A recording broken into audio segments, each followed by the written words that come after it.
Minutos, nós estamos de volta aqui. Eu recebo com muita satisfação, muito carinho, muita honra mesmo o Adriano Marques, que é presidente do Sindicato dos Agentes Penitenciários do Estado do Acre, vai falar sobre a regulamentação do porte de arma para os agentes. Adriano, seja bem-vindo. Opa, bom dia, meu amigo. Bom dia, faz um tempão que a gente não se via, é uma satisfação, viu? Adriano, vamos falar sobre essa regulamentação. Eu quero saber, isso foi uma batalha, eu acompanhei algumas idas dos agentes, inclusive suas, nós nos encontramos várias vezes lá na Assembleia Legislativa, ao longo desta legislatura, para que isso fosse aprovado. Satisfatória agora essa decisão? Com certeza, assim, é uma reivindicação antiga da categoria, né? A profissão de agente penitenciário, segundo a classificação da Organização Internacional do Trabalho, é a segunda mais perigosa do mundo. Qual é a primeira, Adriano? Nós só perdemos para os mineiros que trabalham a cerca de 3, 4 quilômetros abaixo do solo. Nossa. Voltando, nos últimos 10 anos, mais de 2.000 agentes penitenciários foram mortos. Inclusive, aqui no Acre, o nosso colega Rony Barbosa Vidal. Então, assim, é uma questão de reconhecimento, valorização da categoria e também traz uma sensação maior de segurança, não só para os agentes penitenciários, mas como para a própria população. Em várias situações, os agentes já agiram em legítima defesa própria ou de terceiros. Nós temos, então, quantos mil no Brasil inteiro nos últimos 10 anos? Foram mais de 2.000 assassinatos. Mais de 2.000. No Acre nós temos quantos nesse período? Um só nesse período? Então o Acre ainda é relativamente tranquilo em relação aos outros estados? Porque assim, aqui no Acre, gradativamente que ainda estão chegando as grandes organizações criminosas, né? PCC, Comando Vermelho, aqui geralmente é uma rota para o tráfico internacional, só que gradativamente o perfil do preso no Brasil ele vai ficando mais violento. Seja pela superlotação ou então mesmo a profissionalização do crime, que a gente não vê mais aquela só figura do cara que assalta uma lotérica, um posto de gasolina, ele já está querendo viver do crime, é aquele que entra e sai diversas vezes do sistema penitenciário. Entendi. Agora, Adriano, pela experiência dos senhores agentes penitenciários, o perigo maior está dentro do presídio ou quando sai do serviço? No deslocamento casa-trabalho. Esse aí que o servidor já está com um desgaste, né? Tudo cansado, muitas vezes não está muito atento, então geralmente é quando acontece algum tipo de fatalidade com o servidor penitenciário. Qual a realidade dos nossos presídios hoje? Os presidiários ainda têm, a gente vê constantemente nos programas televisivos policiais, muitos celulares, muitas armas e drogas nos outros presídios de outros estados. Aqui no Acre, como é que é a realidade? O que acontece, aqui nós temos um quadro alarmante sobre essa situação do celular, porque nenhum presídio do Acre, atualmente, ele possui um bloqueador de celular. É uma reivindicação também antiga do sindicato. Para se ter em média, só aqui, juntando as principais unidades de Rio Branco, são apreendidos mensalmente 100 celulares. 100 celulares por mês? De pessoas que querem adentrar com os aparelhos? Muitas vezes já localizado dentro da cela em uma revista rotineira. Então, apesar de todo o rigor que há ali nas revistas, ainda consegue porque a revista ela é manual. Atualmente as raquetes, algumas apresentam defeitos, então num dia de visitantes, se você tem mais ou menos 1.000 pessoas, você vai ter 2 agentes penitenciários ali para revistar elas. Então tem um desgaste muito grande. Em alguns presídios, por exemplo, o presídio federal, ele tem um scanner corporal. Não depende de um operador humano, leva 5 segundos, não tem nenhum constrangimento de abaixar, levantar, tirar a roupa. Porque assim, a condenação criminal ela é personalíssima, então é para o preso. Já o visitante, ele não tem assim, na minha humilde opinião, a revista, gradativamente no Brasil, ela vai ser extinta, a revista íntima. Só que para acontecer isso, tem que ter scanner corporal, tem que ter aparelho de raio-x, tem que ter cão farejador, tem que ter um planejamento estratégico antes.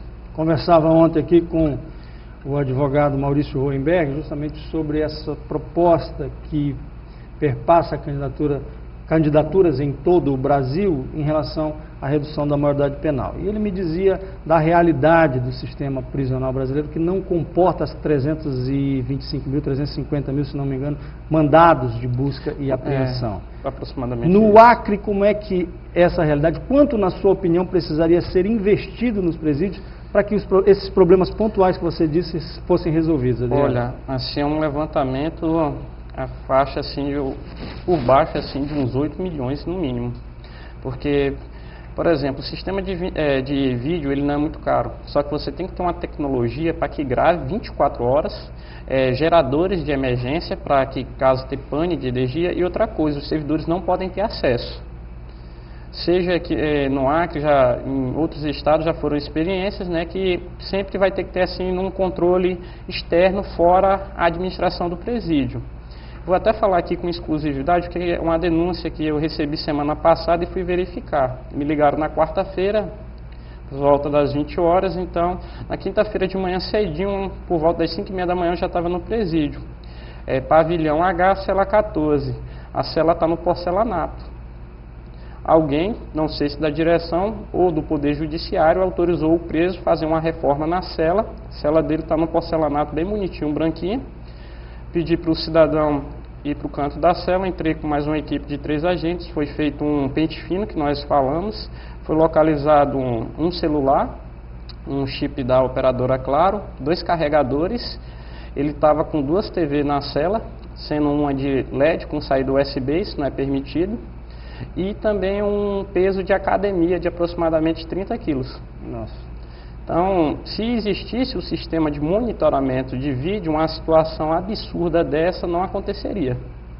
Adriano, você falou que é a segunda profissão mais perigosa do mundo, que é a dos agentes penitenciários, e deve ser uma profissão muito estressante também.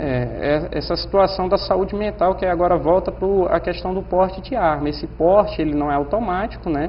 Essa regulamentação que saiu no Diário Oficial Estadual na última sexta-feira, ela prevê uma série de requisitos. O primeiro dele é a avaliação psicológica. Então o servidor ele não pode estar em tratamento de saúde mental, dependência química, né? Que aí entra drogas lícitas e ilícitas. A questão também de violência doméstica, capacidade técnica, que é um curso de tiro, e também uma peneira grande são os nada constas nas justiças, que é Polícia Civil, Polícia Federal, Justiça Estadual, Justiça Eleitoral e Justiça Federal. Então tem toda uma bateria para chegar aí no porte de arma. Mas aí esse curso de tiro, por exemplo, já foi feito ou vai começar a ser feito? Assim, boa parte dos agentes ele já tem todos esses procedimentos, quase metade. Gradativamente, a Escola de Administração Penitenciária ela vai ir capacitando aos poucos, vai fazer um cronograma, né, um calendário, uma turma por mês, até que todos que preenchem os requisitos possam utilizar armas de fogo em serviço fora. E agora no caso da dependência química ou no uso de entorpecente, como é que vai avaliar isso, Adriano? Não, é porque geralmente o nosso estado é um estado pequeno. Quem não é vizinho é parente, né? O próprio sindicato, ele já teve casos de intervenção que eu tive não apreender a arma, mas eu solicitei que o servidor me integrasse e a gente encaminha ele para um tratamento de saúde. Porque a pessoa que está numa situação assim de dependência, ela não percebe os erros que ela pode estar cometendo.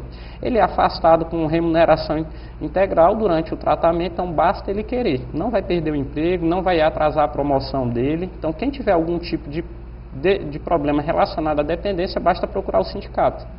Então, com todas essas exigências que você citou, Adriano, alguns vão demorar algum tempo ainda para se habilitar ao uso da arma. Vão se adaptar. E também tem situações, por exemplo, que independente dele ter o porte de arma, não vai absorver uma possível responsabilidade. Como?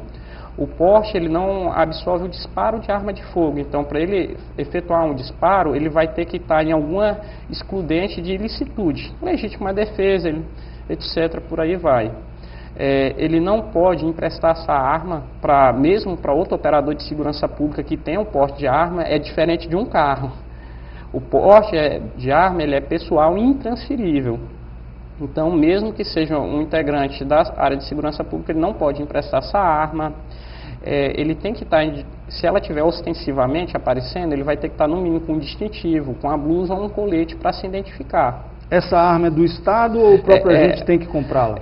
A cautela que saiu na última sexta-feira é a arma institucional. O governo do Estado de São Paulo, ano passado, né, o governador Geraldo Alckmin, ele doou 2.000 pistolas em perfeitas condições de uso para o sistema penitenciário acreano. Vai ter mais segurança, portanto, o agente penitenciário? Com certeza. Principalmente nos seus deslocamentos do trabalho para casa e casa, trabalho, tudo. E também, assim, nós podemos também auxiliar em operações policiais, porque atualmente o quadro de agentes penitenciários é até maior do que o quadro de policiais civis. Adriano, ante as outras demandas que existem lá, até por uma questão de segurança, não apenas para os agentes penitenciários, como para toda a sociedade, o caso dos celulares, por exemplo. Em relação a essas demandas que você citou, a regulamentação me parece que era mais complicada. Tem uma esperança, portanto, de resolver as outras? É assim, a gente tenta uma mesa de negociação contínua. Uma hora também pode estourar problemas, porque a superlotação aqui no Acre, nós temos vagas para 2.500 presos, então 4.300. Eu acho até que a questão da redução da maioridade penal não vai acontecer a médio ou longo prazo, por quê?